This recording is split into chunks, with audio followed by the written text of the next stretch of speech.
If you've been looking to add some fiction books to your TBR, then look no further because today I'm sharing with you 5 of my all-time favorite fiction books.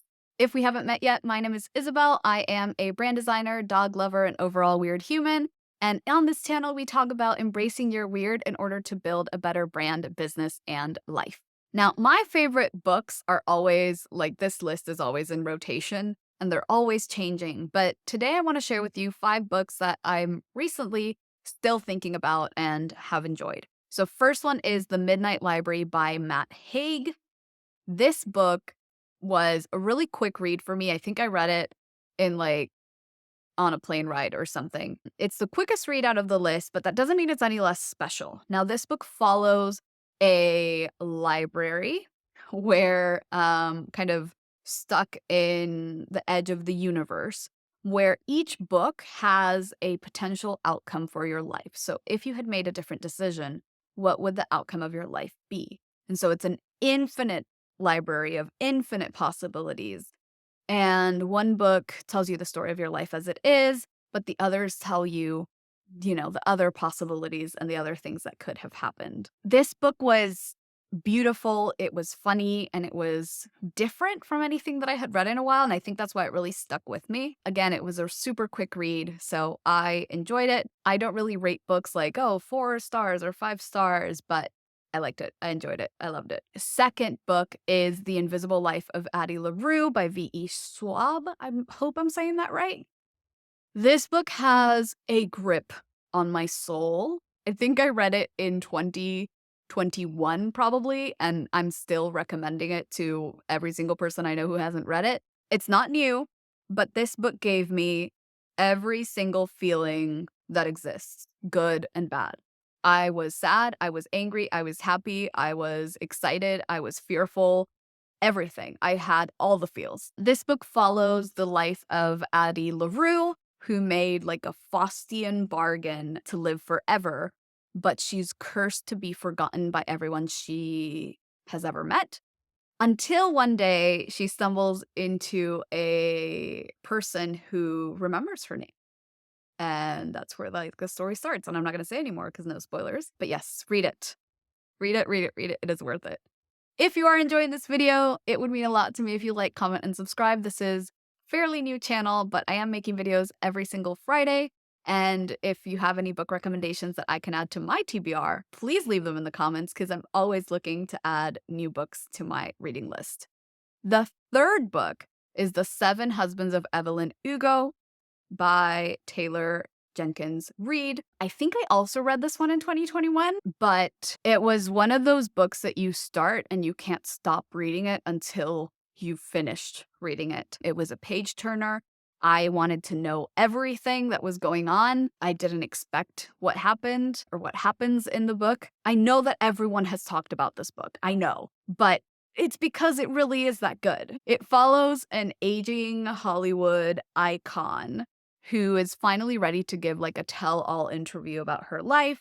And she chooses this unknown magazine reporter, journalist person for the job. And she tells it all. She talks about her friendships, her ambition, her 7 husbands.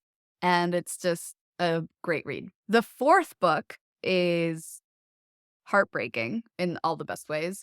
It is called The Book of Lost Names. And it is by, oh goodness, I forgot the author's name. Give me 1 second. I'm going to go look it up. The Book of Lost Names by Kristen Harmel. This one is historical fiction. Historical fiction tends to find a way into my heart, and this book was no exception. It is set in World War II and inspired by the true story of a young woman whose talent for forgery helps hundreds of Jewish kids escape the Nazis. And she gets help from another forger, and together they create this book of names because a lot of these kids are too little to be able to remember who they are once they grow up. And so they wanted to create a list, a book of names, right, that had the real identities of the kids, but obviously they had to write this in code. And this book made me shed several tears in public, which I do not appreciate, Mrs. Kristen Harmel. And that's all I'm going to say about that. So if you want to cry, That's the one. And the final book is a book that I read. It was my first book of 2024, and it's called The Wishing Game by Meg Schaefer. And I love this book so much that I literally went to Amazon to search like crazy if she had any other books because I just wanted to read everything she wrote. She has another one coming out in July. So I'm very excited about that. The Wishing Game, I'm so thankful to my friend Stephanie for recommending it to me. This is the kind of book that I know will remain in my favorites list for a long time.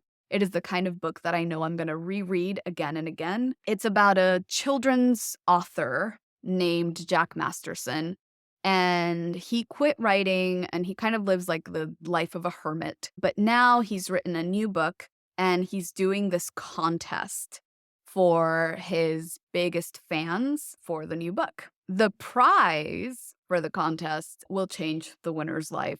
Definitely. Like, I'm not giving details because I'm not spoiling anything, like I said. But this book is whimsical. It is hopeful. It's just a beautiful book. It really is. And it touches on some hard and some dark subjects. It reminded me of the power of stories, of hope, of love. And it reminded me of how life always has like a way of working itself out. So I definitely recommend it. If you enjoyed this video, let me know in the comments. If you've read these books and you like them, let me know in the comments. If you have other book recommendations, let me know in the comments. I would very much appreciate it if you like and subscribe as well. This is a fairly new channel, but I am making new videos. If you want to know what other books I recommend, maybe some nonfiction books, also let me know. I'm happy to make a video about that. Bye.